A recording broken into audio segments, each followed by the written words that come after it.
In this video, we're going to go through how to add notes to a 3D viewer model. After you've exported a Chief Architect plan to the 3D viewer, you can add notes to the model that you wish to communicate with your clients or subcontractors. These notes are pushed live to the model, meaning that anytime the client or subcontractor opens a model, they can view the most recent notes that you've added. Here I'm on my mobile device, and I've already got a 3D viewer model open with a few notes added. You can view these notes simply by tapping on them.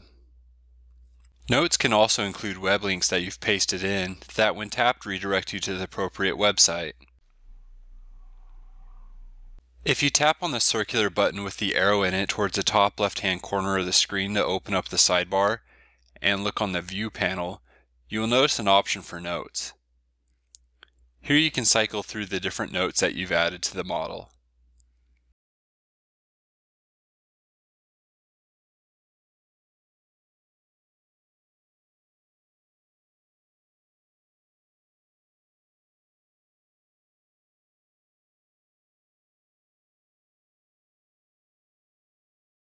Let's go ahead and add a note.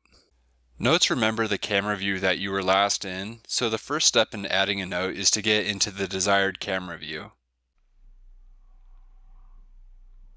Next, make sure that you have the Notes option activated from within the sidebar.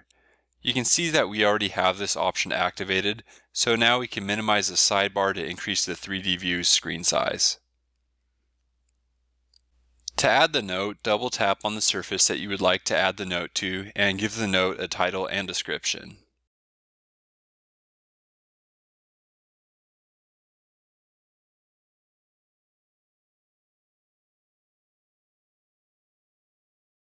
If you wish to reset the note's 3D view, you can reposition your camera view, open up the sidebar, and on the desired note, tap the button for Set Note View. From here, you can also edit and delete notes. Additionally, you can reposition where a note is located. To reposition a note, tap and hold on the note with one finger and move the note into a new position. Once you take your finger off the note, you will get a message confirming that you would like to reposition the note. And that's going to conclude this video. More information about the 3D viewer is available through the help documentation and at chiefarchitect.com.